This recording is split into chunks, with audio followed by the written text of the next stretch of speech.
Imagine standing before a towering monolith of steel and glass, knowing the only way to the summit is to step inside a small windowless box dangling from a thread. In the mid-19th century, the dream of the vertical city was paralyzed not by a lack of architectural ambition, but by a primal, paralyzing fear of gravity. Human beings simply refused to place their faith in machines with their lives suspended hundreds of feet in the air.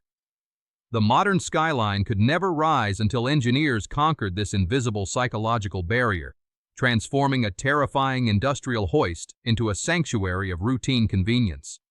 Early hoisting systems were inherently treacherous, relying on hemp ropes that frayed and snapped without warning under heavy strain.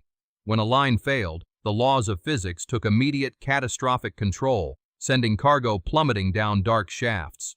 This brutal reality relegated the elevator to factories and mines, a gritty tool of raw industry rather than a vehicle for public transport. Architects designing urban spaces were strictly constrained by the limits of human endurance, rarely building higher than the 5 or 6 flights of stairs a person could reasonably climb. The trajectory of modern architecture shifted dramatically at the 1854 exhibition of the Industry of All Nations in New York. Standing on an open platform hoisted high above a gasping crowd, Elisha Otis ordered the lifting rope slashed with an axe. Instead of plunging to his death, the platform barely dropped an inch before locking firmly in place. Otis had integrated a revolutionary safety brake, utilizing a heavy steel wagon spring mechanism that instantly engaged with the guide rails the moment tension was lost. That single theatrical stroke severed the public's paralyzing fear of freefall and fundamentally altered our relationship with vertical space. With the risk of catastrophic failure mitigated, skyscraper design exploded upward, permanently reshaping the fabric of urban density. The architectural social hierarchy inverted almost overnight. The top floors, once the cheap, exhausting domain of the poorest tenants, transformed into the highly coveted, serene penthouses of the elite, insulated from the noise and grime of the streets below. Yet this vertical revolution quickly encountered a new bottleneck in the form of the human operator. As buildings soared higher and traffic increased, relying on attendants to manually control speeds, precisely align the car with the floor, and manage complex mechanical levers became wildly inefficient.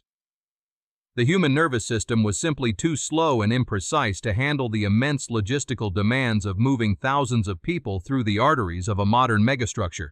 Engineers realized the only path forward was complete automation, replacing the human hand with intricate arrays of relay logic and electrical signal systems. The automatic elevator required a staggering leap in control technology, utilizing massive banks of electromechanical switches to process passenger requests, calculate optimal routes, and govern precise motor speeds. Pushing a button initiated a complex cascade of hidden decisions, turning the elevator shaft into an early vertical computing environment. Removing the attendant forced society to confront a profound new anxiety, demanding absolute human trust in machines. Passengers were now entirely alone inside an enclosed, autonomous system, surrendering their agency to invisible algorithms and unseen mechanical brains. When a massive elevator operator strike paralyzed New York City in 1945, the economic devastation proved that human-dependent transit was an unsustainable vulnerability, accelerating the mass adoption of these operatorless cabins despite lingering public hesitation. To bridge this intimidating psychological gap, the industry had to engineer comfort alongside mechanical reliability. Designers introduced pacifying features that served no structural purpose but were vital for emotional regulation. The inclusion of emergency telephones, soothing background music, and illuminated floor indicators provided an illusion of control and connection. These subtle design choices carefully masked the raw, intimidating industrial power operating just inches behind the veneer of the cabin walls. The lessons extracted from those enclosed vertical journeys echo far beyond the confines of a shaft. By successfully convincing the public to routinely step into a self-operating void, the automatic elevator became the silent pioneer of modern human-machine interaction. It established the psychological blueprints necessary for humanity to eventually accept autonomous trains, self-driving cars, and the pervasive integration of artificial intelligence into our daily lives. Every time those metal doors slide shut, we participate in a quiet, daily triumph of engineering over instinct.